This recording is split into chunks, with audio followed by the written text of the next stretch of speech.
So, based on the track record of the Word of God, I can say that these things aren't fairy tales and they are real. Going even into personal life, the Bible says if a man go build a house, you consider the cost for it first and so forth. You can't go say you go build a house and go to the bank and go with a bill of quantities. You understand? There are literal, real life things in this word, in the Word of God, that says to me that these things are not fairy tale.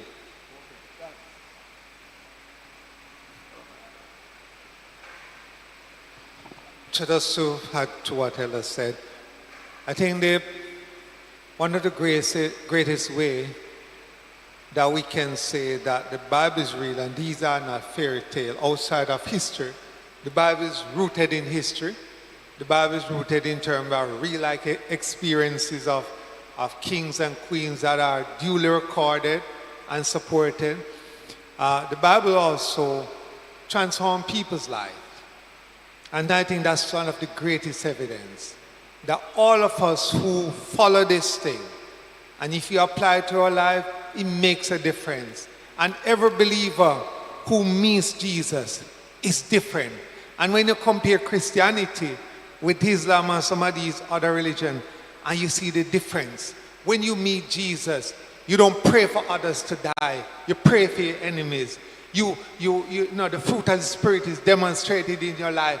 That is one of the greatest evidence that this is not a fairy tale, right? Outside of the history and the prophecies. Oh, we don't even need to go into that. For me, the greatest is a transformation of human lives.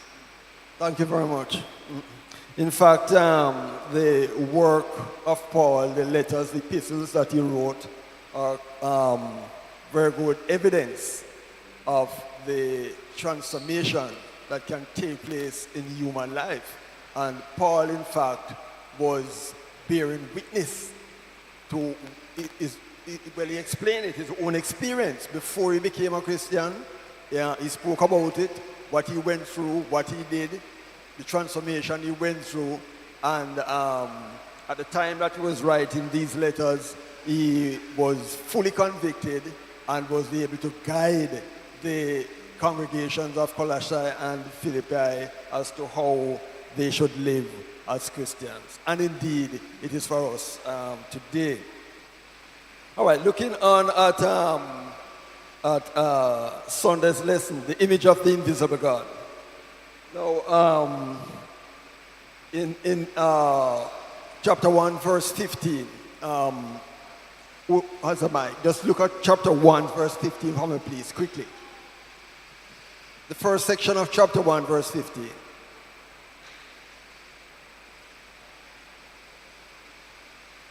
You can read it, no problem. Chapter 1, verse 15.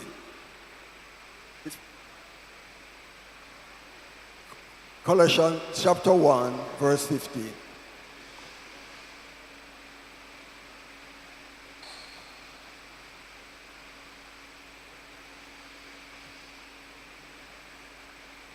Anyone to read it? Colossians chapter 1, verse 15. Ian, you have a Bible? All right. While we search for that. Now, Paul declared in chapter 1, verse 15, that Jesus is the image of the invisible God. Right? The verse has two sections to it. That is the first part of the verse. Now, while God in his fullness is beyond the human sight, Christ makes him known. Now, when we speak of image, we generally, in our own mind, as human beings, use your reflection in the mirror. You might see a photograph, a two-dimensional representation of yourself. But from a biblical point of view, the author points out that the Greek term for image implies exact representation, not a mere likeness, but a visible manifestation of the unseen.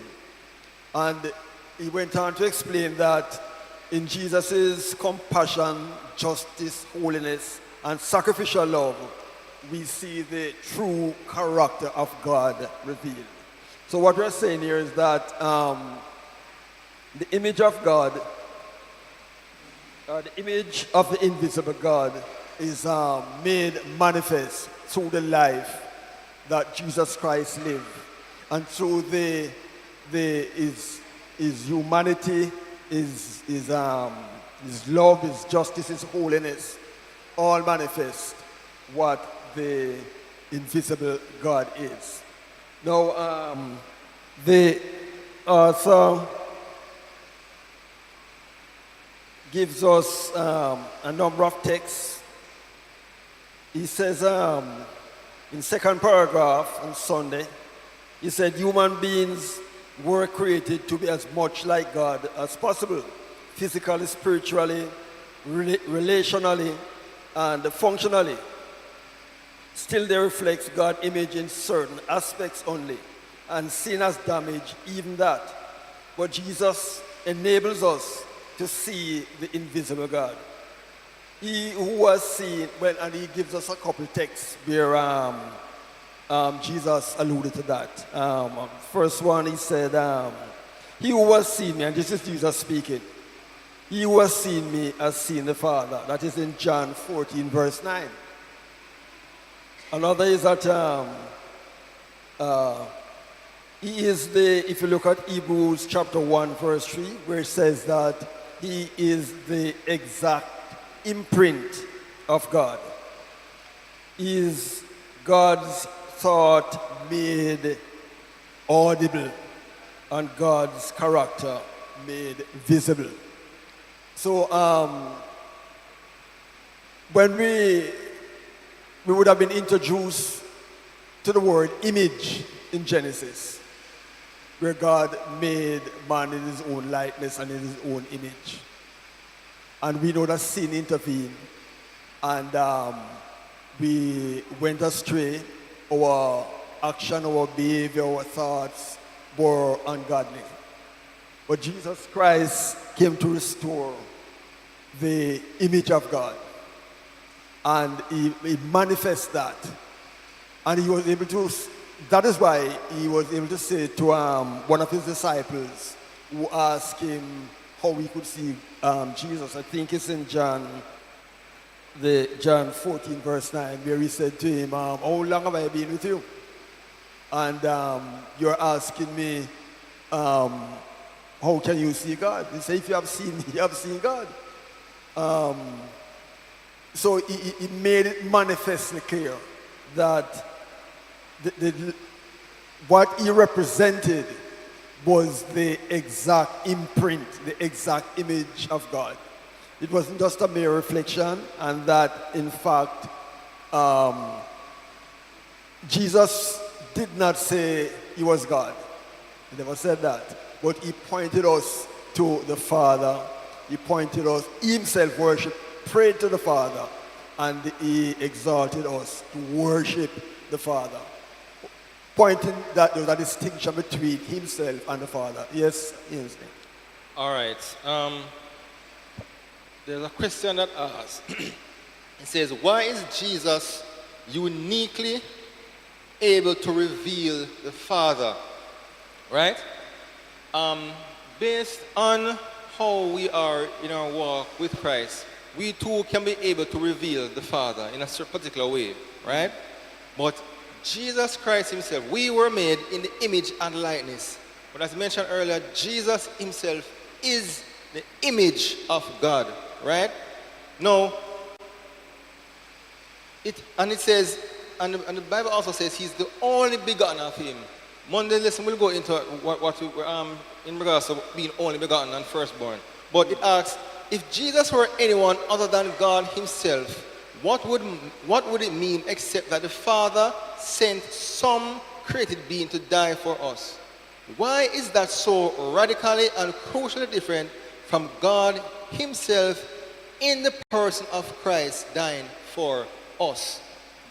That reveals to me that it wasn't done by proxy. Can you imagine? All right, let me use a man or woman story now. You have your your husband, sister someone. You have your husband. And instead of him coming by himself to reveal his love for you, he sends someone else. How do you feel? You understand?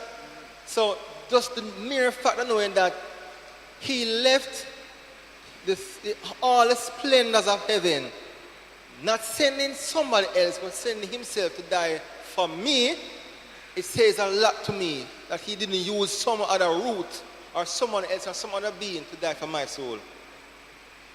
Yeah, man, thank you very much. In fact, in the lesson, the author goes on to point out a couple other texts. In John 5, verse 17, where Jesus said, "My Father has been working until now, and I have been working." In John 10, verse 30 said, "I and my Father are one." And in John 14, verse 6, he said, "No one comes to the Father except through me." So certainly from a theological point of view, it was clear and evident that Jesus Christ came in the form of man to earth to live